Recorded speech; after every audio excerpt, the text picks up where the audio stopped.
順帶提一句，咁我哋港九新界離島都有客揾我哋去幫佢請送神走嘅，咁亦都有啲人咧，佢哋搬屋嘅時候，將舊有嘅神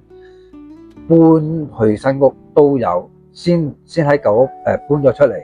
然之後再去入伙去新屋嗰度咧，幫佢請翻佢上個神台都有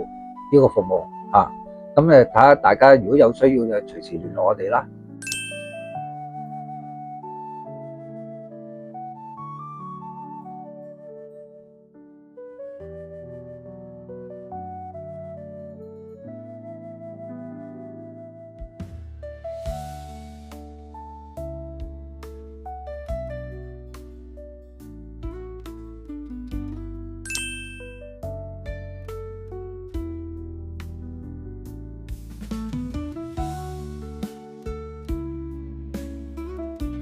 最後記得咧 follow 我哋莊師傅紅發香燭啊！